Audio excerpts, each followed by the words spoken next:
السلام علیکم ورحمۃ اللہ وبرکاتہ۔ تاریخ میں بعض واقعات ایسے ہوتے ہیں جو صرف ایک قوم ہی نہیں بلکہ پوری دنیا کے لیے سبق بن جاتے ہیں۔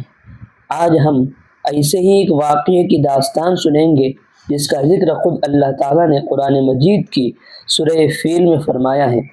یہ واقعہ ہے عام الفیل کا، لیکن سوال یہ ہے کہ آخر ابرہہ کون تھا اور اس نے خانہ کعبہ پر حملہ کرنے کی ہمت کیوں کی؟ آئیے آج سے تقریباً 1500 سال پہلے کی دنیا میں چلتے ہیں۔ اس زمانے میں یمن پر حبشہ کے عیسائی حکمرانوں کی حکومت تھی۔ انہی حکمرانوں کی طرف سے ایک شخص کو یمن کا گورنر بنایا گیا جس کا نام ابرہہ تھا۔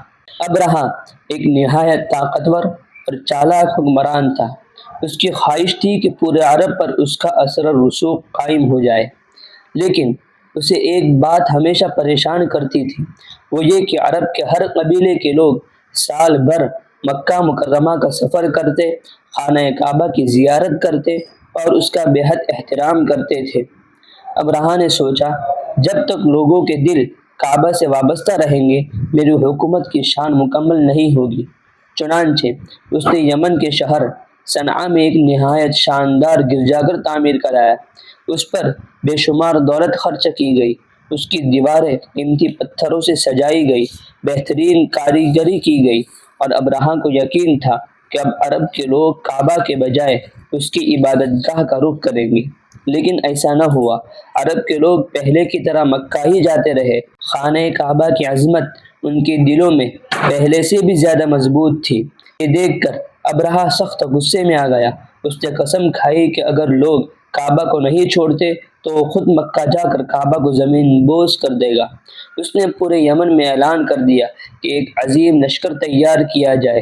ہزاروں سپاہی جمع کیے گئے، بہترین ہتھیار اکٹھے کیے گئے، اور سب سے حیران کن بات یہ تھی کہ اس لشکر میں بڑے بڑے ہاتھی بھی شامل کیے گئے، کیونکہ عرب کے لوگوں نے اس سے پہلے کبھی جنگ میں ہاتھی نہیں دیکھے تھے۔ سب سے بڑا ہاتھی محمود کہلاتا تھا۔ ابرہہ کو یقین تھا کہ اس کی فوج کے سامنے عرب کے قبائل چند لمحے بھی نہیں ٹھہر سکیں گے۔ چنانچہ لشکر مکہ کی طرف روانہ ہوا۔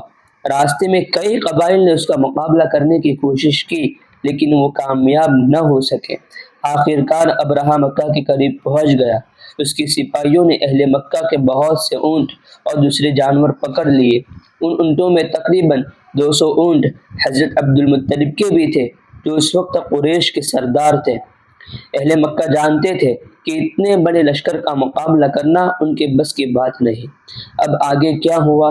حضرت عبد المطلب ابرہہ سے کیوں ملے؟ انہوں نے اپنے اونٹ ہی کیوں مانگے؟